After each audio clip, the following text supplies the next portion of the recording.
Lai arī Rīgā, tāpat kā lielākajā daļā Latvijas, ziema iestājusies visai maigā veidā, nesagādājot nopietnas galvasāpes nedz iedzīvotājiem, nedz atbildīgajiem dienestiem, valsts austrumos pamatīga snieglauze vairāku simtus mājsaimniecību atstājusi bez elektrības.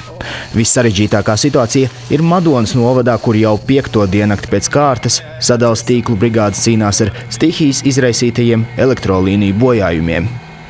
Šobrīd reģionā ir izsludināta masveida bojājuma situācija. Sākās viņa 29. datumā. Slapjš sniegs pie mīnus temperatūrām, pēc tam 30. datumā lietus, kas radīja apledojumu uz līnijām, uz līniju trasēs, trasu malās, trasu tuvumā augošajiem kokiem, kas izraisīja mums masveida līniju atslēgšanos. Šobrīd reģionā strādā vairāk nekā 80 brigādes. Darbi turpinās arī naktīs, kad tiek apsakotas līnijas un veikti pārslēgumi. Savukārt līniju attīrīšana no lūzušajiem kokiem notiek no rītausmas līdz pilnīgai tumsai. Šajos darbos ir iesaistīti meža strādātāji. Mums ir noslēgts jau sadarbības līguma ar vairāk kā 30 meža strādātāju firmām, lai jebkurā brīdī ir gatavs. Viņas konkrētā gadījumā jau tagad ir iesaistīts 14 meža strādātāju firmas, kas var palīdzēt mums atbrīvot no šiem ārpus trasēm lūstošiem kokiem.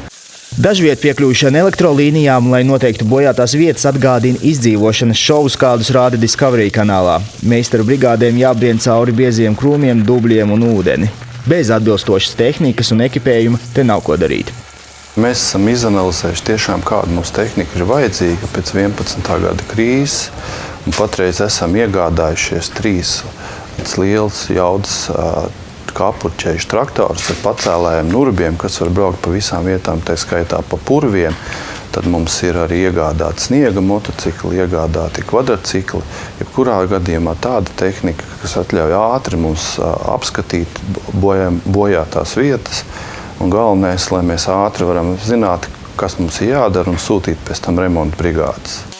Lai arī joprojām regulāri tiek saņemta ziņas par jauniem līniju pārāvumiem, sadales tīklu pārstāvi prognozē, ka jau tuvākajās dienās elektroenerģijas padeve tiks atjaunota visiem klientiem. Prognozēt ir ļoti grūti, bet skatot to reālo situāciju un skatot arī, laika apstākļus, kādi šobrīd ir aiz loga, mēs ceram, ka pāris dienas laikā mēs būsim saviem klientiem enerģijas piegādi atjaunojuši. Jāatzīmē, ka šīs snieglauzes izraisītie postījumi Madonas novadā ir salīdzināmi ar aizpagājušā gada lielo energokrīzi. Taču šoreiz sadales tīkli, ņemot vērā iepriekš gūto pieredzi, ir labāk sagatavojušies šādas krīzes novēršanai.